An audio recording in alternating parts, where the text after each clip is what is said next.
welcome back to What We Eat Tonight. I'm Jennifer. If this is your first time on this channel, I want to say welcome. If you're a subscriber, it's so good to see you again and welcome back. So today we're going to be making a blueberry coffee cake. A lot of people don't know this, but coffee cake actually doesn't have any coffee in it. It's a cake that's meant to be eaten with coffee, kind of like scones and tea. I'm one of those people that just cannot survive without a cup of coffee in the morning. You know, you get that feeling. If you're addicted to coffee, you know exactly what I'm talking about. I exclusively only drink black coffee, not because I'm trying to look cool, even though I did have my fair share of wannabe hipster days back in the early 2000s where I was like, oh my god, I'm so cool. I like anything that's indie. I'm so quirky. I don't like sweetened coffee. I like sugar, but I prefer it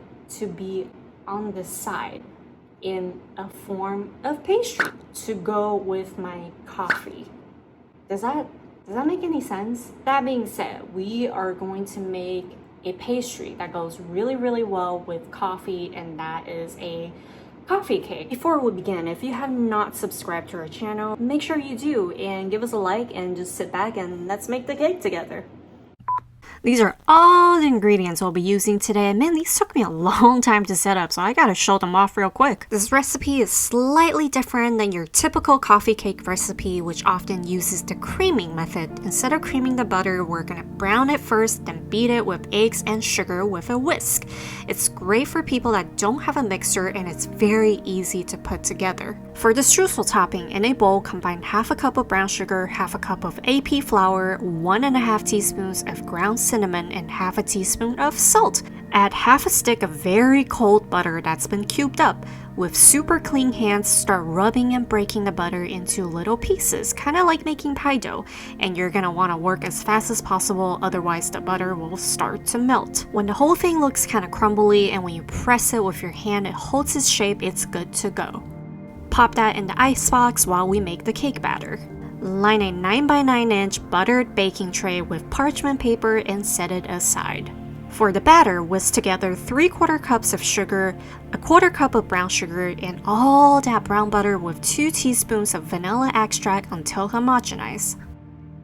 Crack in 2 eggs, but try to look as cool as possible, which I failed miserably. Pick out any eggshell that fell into the batter with wet hand.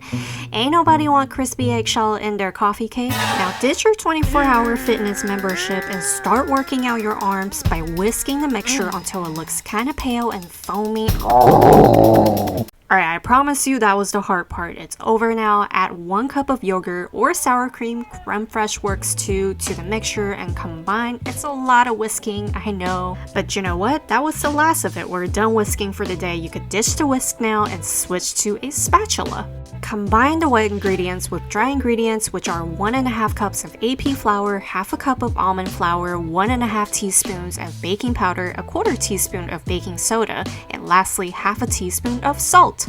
Gently fold everything together until there's no more visible dry lumps of flour. You also want to make sure that you don't overwork the batter. Cover the bowl with plastic wrap and let it rest in the fridge for at least 1 hour or up to overnight. You want to give the butter and flour a chance to get to know each other, let them mingle a little. Aging the cake batter will yield a better tasting cake.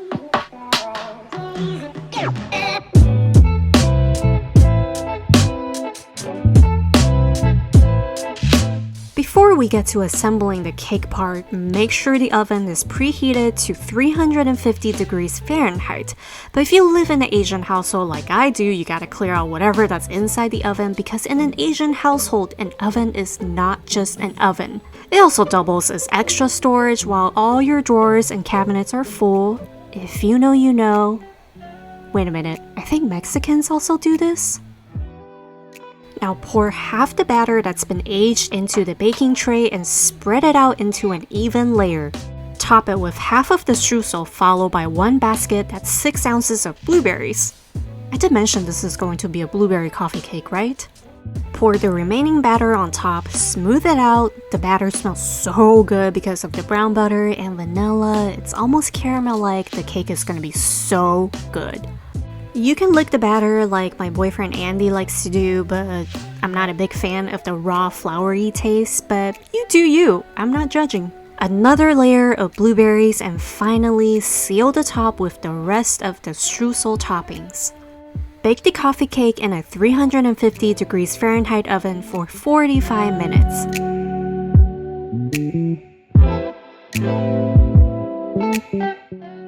If you want to know how you could tell if the cake is done or not, you could poke it with a chopstick or a toothpick. If it comes out clean, it's done. You can see here mine is still a little raw in the middle, so I'm going to bake it for another 15 minutes. When it's done, take it out of the oven and let it cool completely before slicing into it. The cake is really tasty on the same day that's baked, but kind of like a pound cake, it will taste even better the next day. But that doesn't mean that I'm waiting. I'm just letting you know that information. I'm having one right now with some coffee and another slice next morning as breakfast.